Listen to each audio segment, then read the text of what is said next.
Hey guys, what's up and welcome to this week's video. I look a little crazy right now. I'm about to go meet my friend for happy hour. So I asked on my Instagram the other day if you guys had any questions about starting a business, just because I get people who DM me all the time, or anytime I do speaking events or I'm talking at anything or anyone knows me for like startup stuff, people ask me questions all the time, and a lot of them are kind of overlapping or kind of asking the same thing. So I figured I would just do a quick Q&A video just to sort of address some of the questions that I think a lot of you guys have about starting a business. But I also just got out of the shower and I'm about to get ready to go to happy hour, so I figured I would just do a get ready with me Q&A. So I hope you guys are cool with that.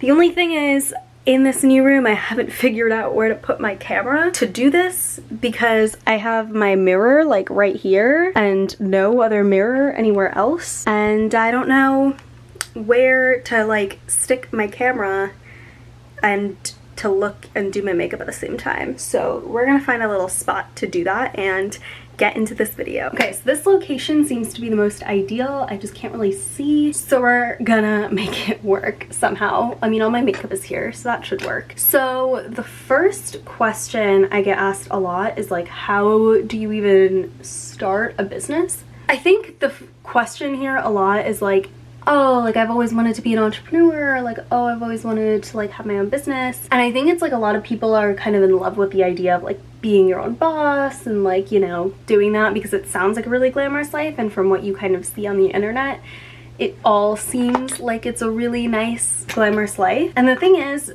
entrepreneurship more times than not are started from ideas. Like a lot of times people have had a problem that they've had to deal with, or they've seen someone deal with a problem and they think that they can figure out a better way behind it, or you know, what is out there isn't just doing a good enough job. They have something really innovative. A lot of times it just sort of is things that have happened to people, and they usually have some kind of story behind it, and that's what kind of accidentally stumbles them into entrepreneurship. I've shared this before, but for me, that's kind of how I got into it. I never saw myself as like an entrepreneur. I didn't even like think that that would ever be something that I would get into, but for me it started with an idea and then accidentally fell down that path. So I think a lot of times people spend so much time sort of soul searching, like waiting to have some magical answer that'll give them this like magical reason to like start a business, when a lot more times than not it's like gonna be one of those random shower thoughts or one of those like aha moments when you're like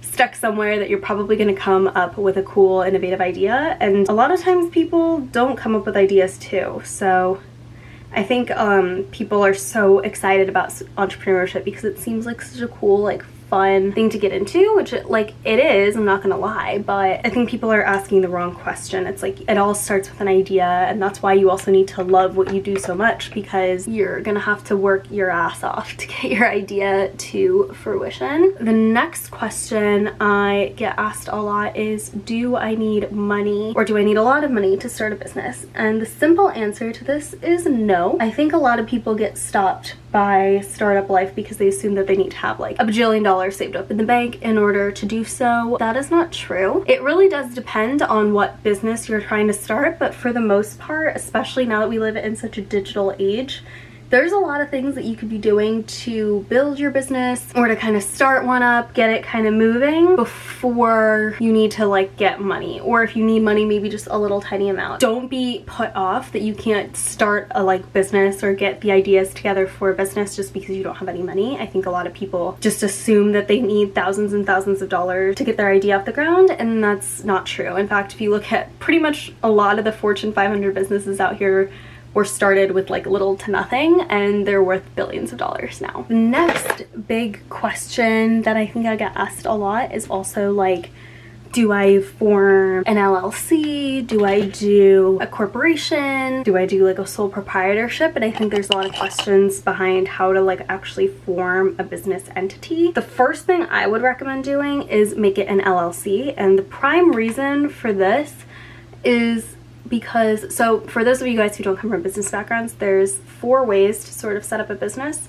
sole proprietorship, partnership, LLC, and corporation. Sole proprietorship or a partnership, think of maybe like a mom and pop place, or like, you know, you're selling t-shirts. We'll call them Neha's t-shirts. I could set up a sole proprietorship because I'm the sole owner of it. Or if you have like a mom and pop pizza place, you know, let's call it like Neha and Nina's Pizza Shop. That could be set up as a partnership because I'm one partner and my sister would be the other partner. Problem with this is, and why people tend to stay away from it, is you are fully liable if anything were to happen to your business. And obviously no one wants that to happen, but things sadly happen. And so the one thing you wouldn't want is, so for example, if and things didn't work out, my business was losing money and I couldn't pay bills or something like that, the government would have the right to come after me personally. So they could take my car, they could take my house, they could take any assets that I own. And so that's why it's highly recommended to not do that option. Same thing with partnership, which is what makes